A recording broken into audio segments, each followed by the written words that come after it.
Right. So, hello everyone. Today we have the third episode of the 10-minute podcast, which is a great idea, I think, because many people don't have a lot of time. And I'm not going to give you the name of our guest today because he's going to answer that first question himself. By the way, we are going to have 9 questions for those that you are new to this. 9 questions, 60 seconds for each question to answer. And that's all. So, first question.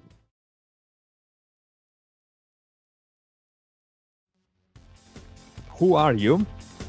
Where do you come from? And what is your field of endeavor? So what do you do? So the timer starts now. Hi, I'm Timothy Shieff. I'm born in America in Connecticut, but I grew up in Derby in England, currently living in Bristol. I'm 33 years old.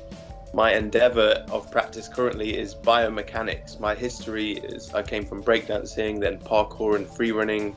And I got into biomechanics when I got into running and ultramarathon running, and I had a lot of injuries come up and I wanted to solve them, and so biomechanics seemed logical. I went through mobility yoga, none of that fixed it. Then understanding biomechanics seemed really important to get the answers I wanted to get, and that's a long journey. There's a lot of different systems out there, and I feel like in the last few years I've made some progress. I've got some good answers, and I wanted to share that with the world and help everyone else have better posture and less injuries, basically.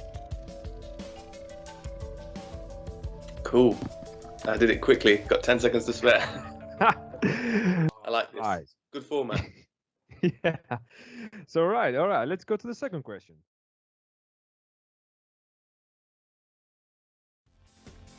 What was your experience with parkour? And why did you stop competing with that? The timer starts now. So with parkour, I started in around 2009 after I watched a documentary called Jump Britain. And then within a year, I was able to be professional, and I traveled to Iceland to do a job for Nokia with a team called Urban Free Flow. A few years later, I competed in the first World Championships. I came second. The year after that, I won the World Championships after that. I considered to do it for many years, made YouTube content. I really enjoyed it. I loved the community and my friends in it. Then slowly my body I started to get into running and less free running. And then when I've tried to get back into it, I've had too many injuries to allow me to do it the way I want to do it. And so I love parkour. I would love to get back into it. I'm just on my quest is to solve my niggling injuries and so that I can do it better than I've ever done it. That would be a great goal of mine is to come back like never before. Yes, 50-second, make it 50-second question. Right. Great answer. So, third question.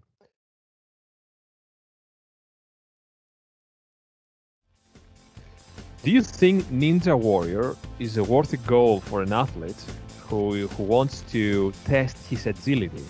And whether it's yes or no, your answer, why is that? So the timer starts now. I do think Ninja Warrior is a worthy goal to test agility. There's not many things out there that are good. That, obstacle course racing has some decent obstacles, but it's a lot of running, so it's not just strictly agility. So the closest thing I think to a straight agility test that's not a sport like squash or something like that, which you have to be agile, tennis, these kind of sports. Ninja Warrior is agile, full body agility, like a gorilla meets Usain Bolt, meets a long jumper. So I think the best agility course has not been created yet.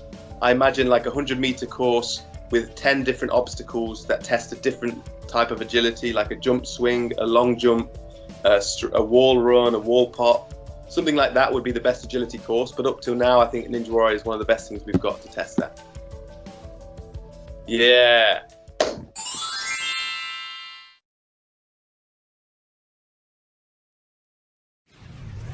So let's get to the fourth question, Timothy.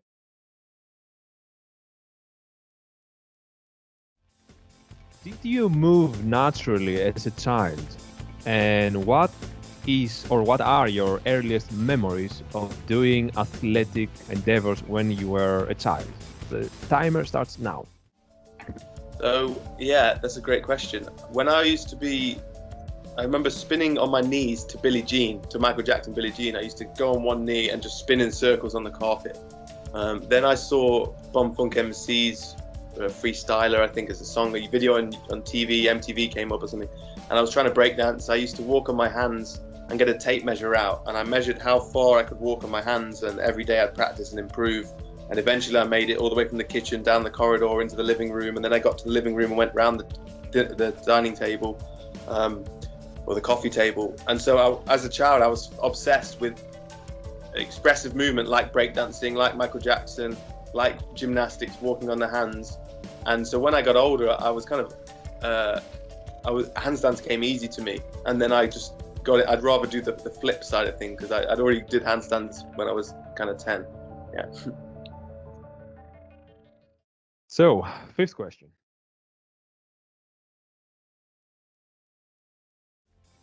Tim, what's your relationship with sleep?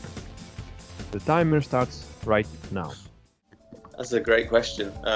I think being able to nap is a skill that is impressive. It shows a relaxed person. And I go through periods of my life when I can nap every day, and I go through periods, and I've practiced it. The last few years I've got better. I go through periods when I can't really nap, and I can sense that I'm a bit more agitated and on edge those times. Generally, I'm able to sleep pretty good, but lately I've noticed I've had a bit of sleep paralysis, and I'm aware now of how much that spirit's involved when you're with sleep paralysis, and it's often spirit attack. And that there's two stages when we sleep. There's the dream state, which is creation of our consciousness to help us find emotions we need to feel.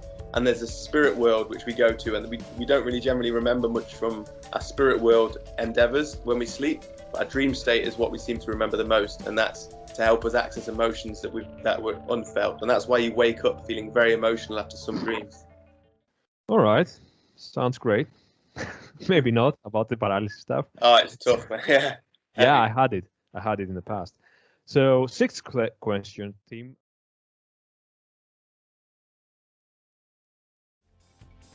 What is your testosterone level, and do you plan to do some TRT in the future?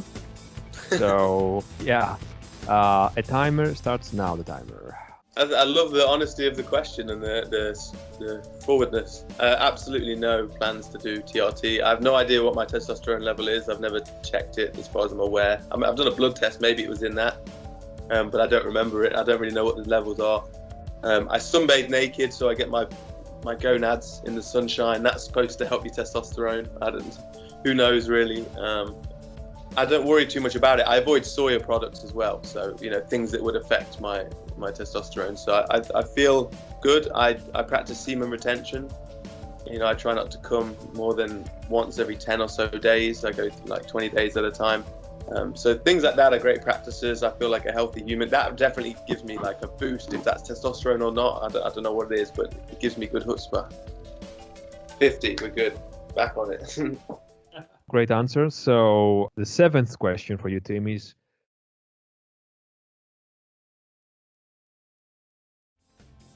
I saw a video where you wore a mask and in front of your genitalia, and you walked naked in the streets of on the streets of London. Why did you do that? So the timer starts right now. Just to go straight to it, basically there's a group of global elites that exist in a secret society, and they have agendas, and they like to have a laugh at the general population's expense. And so making the whole of the pretty much society, the whole of the world, especially the Western world, wear a mask, which is something they do in rituals, by representing submissiveness and not speaking out against what's going on. For me, wearing the mask on my genitals was kind of I'm not playing your game. Like to them, sort of, I see what you're doing here and I'm not going to play it. The human body is so beautiful as it is, and we already have to wear clothes over our genitalia, let alone a mask on our face, our breathing apparatus. It's so ridiculous to me and dehumanizing, and I wanted to kind of represent the naked human body and show how stupid this mask looks on a beautiful body, I like by the way your courage to go outside and do that. So yeah, it takes balls. Funny enough, even though you hit them. So, so eighth question for your team is: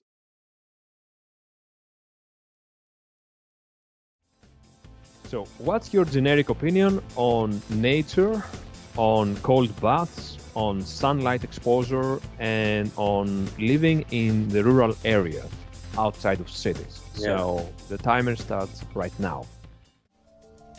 Yeah, immersing ourselves in nature is so important. It won't heal everything. I've spent enough time to realize that it doesn't solve everything, but it gives you space and peace to sit with yourself, to introspect, introspection is incredibly important to mental health especially. And then beyond that, being in sunlight, getting sunlight on the skin whenever you can is definitely healthy. I don't do ice baths. I think ice baths can be too intense, but actually just getting in a body of water, especially a river or the ocean when it's clean, is very important for recovery. So you don't need to go complete ice bath. Just a nice cold river is so nice. 2 or 3 minutes, 5 minutes, whatever is good. And what was the other part of the question about living rural? Yeah, if you read the book The Prophet, it talks about living outside of cities.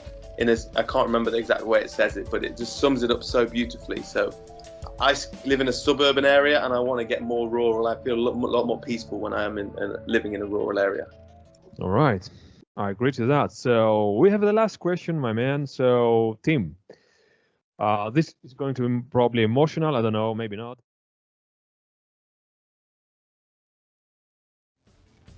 You have 30 days left to live on this earth, and how will you invest your time here? You have 1 minute to answer. That's such a good question. So basically, when we die, when we leave the physical body, we go to the spirit world, and everything, your action, your soul condition affects where you go, and your soul condition is affected by the amount of love that it holds. You live with love, right, or live without love. And so for those 30 days would be spent trying to process the emotions that I hold inside me, the traumas that stop me being loving to other people and to myself, and again, that hinders my relationship to God, to my soulmate, all of this stuff. So I would spend those 30 days trying to get to be humble to my emotions, so that when I get to the spirit world, I end up in the best place possible, and in the highest side of the spirit world, basically, because there's the hells there. It's not one hell, it's the hells, but anyone in hells can progress up into the 8th sphere. You need a whole podcast for that talk. Yeah, true story, man. True story.